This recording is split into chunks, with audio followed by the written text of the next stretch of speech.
The premise of the movie is set in a post-apocalyptic society. After a mysterious disease spreads across all the world, people become extremely agoraphobic, meaning that they develop a fear of the outdoors. The disease takes over so quickly that the people who are outside when it happens die instantly, while the survivors stay wherever they are. It is currently 3 months after the disease took over, and a cure has still not been found. The world has collapsed as people stopped coming out of their houses.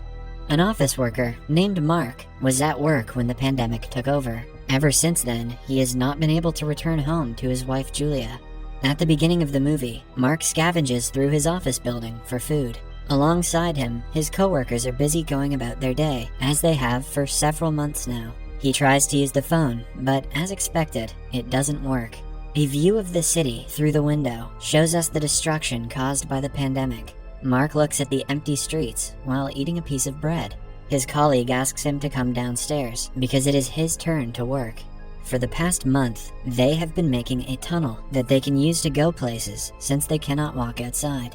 As Mark hits the wall, he creates a hole in it and finds out that the other end meets a subway tunnel.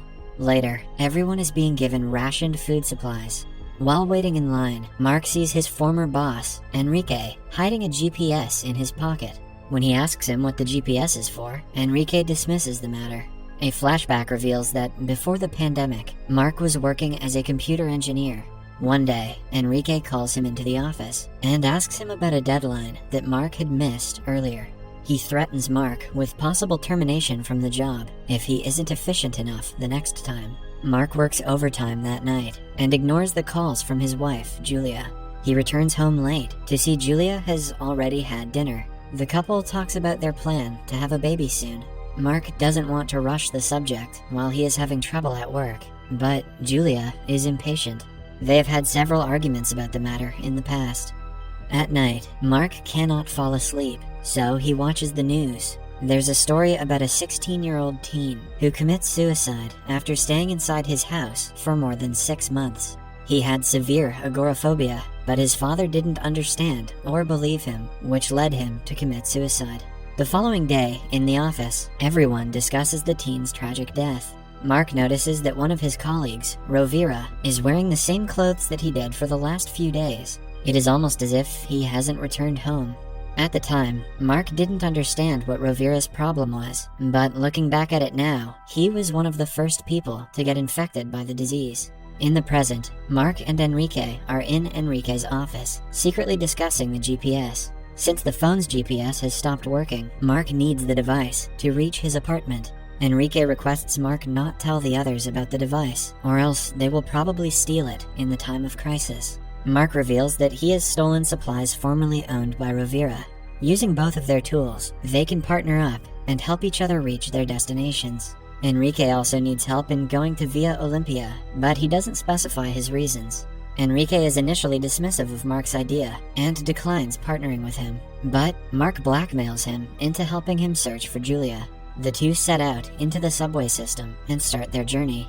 Some hours later, they reach the subway station, which has now become home to hundreds of people. All of a sudden, a pickpocket snatches Enrique's bag full of supplies and runs away. They chase after him and reach a secluded area with the pickpocket's gang members. The thugs make the two kneel down, wanting to steal all of their supplies. Fortunately for Enrique and Mark, the power goes out right on time, and they attack the group of thugs. In the fight, Enrique kills their leader. Although worried that Enrique will continue without him, Mark is relieved to find that he is willing to continue their partnership. Another flashback then shows us Mark getting ready to go to the office, unaware of what is coming. On his way there, he enters his neighbor's home, which is filled with trash that seems to have accumulated over the course of months. It is clear that he has also been infected, but has no clue what is going on. At work, the officials find out that Rovira has been living in his office for several weeks. They kick him out of the building as he begs for his life. People think he is being too dramatic, but as soon as he is taken outdoors, he gets a seizure and dies. Following that, Mark goes through his belongings and sees that Rovira has accumulated food and other supplies. At night, Mark tells Julia that something is happening around them that they are not aware of yet. The incidents bother Mark, but he doesn't know what he can do about them. Julia hugs him, but believes that he is worrying for no reason. They make love before going to sleep. Back in the present, Mark wakes up dreaming of her. He gets worried when he sees no one around, but is relieved when Enrique approaches him moments later. The two continue their journey through the subway tunnel. Mark inquires why Enrique wants to go to Via Olympia, but he again dismisses the conversation. He has also been collecting seeds of several fruits throughout the journey, which Mark thinks is weird. After walking for some miles, they find the opening to the sewer system. They jump into the sewer and use the GPS to get to the building that Mark lived in. To get out of the sewer, they will have to blow up a gas cylinder and make a hole through the ground. They miss the first 2 tries, but are eventually able to create the explosion. Mark finally gets to his room, but sees that it is occupied by a strange man. At first, he thinks that the man has abducted his wife, but it turns out that he and his family were working in the building. When they got infected, they couldn't return home, so they took shelter in his apartment. On being asked about Julia, they claim that the apartment was empty when they came in. Enrique looks around the kitchen and finds that the family has caught birds for food. He also collects corn kernels and puts them inside the bag with the other seeds. Meanwhile, Mark finds a hospital paper with Julia's ultrasound report in it. It is then revealed that she was pregnant when they last met. We are shown yet another flashback where Mark and Julia are watching the news about the disease spreading at an exponential rate. The condition is now known as the panic, and several people have already died because of it. Julia brings up the topic of having children, and they, yet again, get into an argument.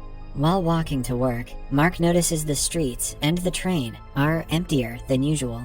People at work are also listening to the news, where the experts claim the cause of the panic is just mass hysteria. Mark feels guilty for arguing with Julia, but when he calls, her friend Andrea picks up the phone. Wanting to talk to Julia, he leaves to go home. However, as soon as he steps outside, he falls to the ground, panicking. Mark has also been infected by the disease. Using his plot armor, he somehow manages to drag himself inside the building. Back in the present, it suddenly starts to rain. Enrique and Mark collect water with the help of a curtain and a bucket. Everyone in the apartment does the same as well. At night, the two collect as many supplies as they can and leave for their next destination. Mark wants to go to the mall that Julia used to work in, but Enrique says that they're going to Via Olympia next. Since they have reached his apartment building, he no longer wants to accompany Mark. They get into a fist fight, which ends almost immediately after they accidentally break the flashlight. Enrique then reveals that he wants to go to the hospital that his father is in. After finding him, he promises to give the GPS to Mark, so he accepts the deal. The two continue the journey and end up in an abandoned church at the end of the night. They find a lighter and use it to light a fire, hoping to have a cozy night. However, their plan is ruined when they are attacked by a wild bear. It attacks Enrique and is about to maul him to death, but Mark manages to kill it at the last second. Following that, they cook the bear's flesh and devour it. As they eat, they talk about their lives before the pandemic. It turns out Enrique's only family is his father, who he loves dearly. Mark accuses Enrique of not paying attention to his flashback sequences. As they get to know more about each other, they start to bond.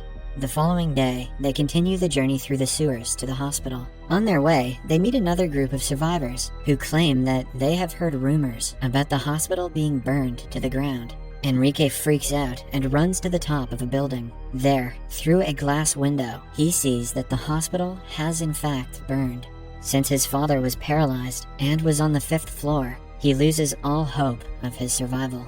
With no one to love or to look after, Enrique loses the will to live and tries to jump from the window.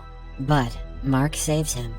Enrique now wants Mark to continue looking for Julia on his own. He even hands the man his bag of seeds, saying that his child will need them in the future. After an emotional goodbye, they part ways, and Mark makes his way to the mall that Julia worked in. He reaches the mall without much problem and finds several dead bodies lying on the ground. People there seem to have fought for their lives. He enters the shop that Julia worked in, only to find its owner dead on the floor. Fortunately for him, Julia's friend Andrea has written a note saying that they are at the supermarket.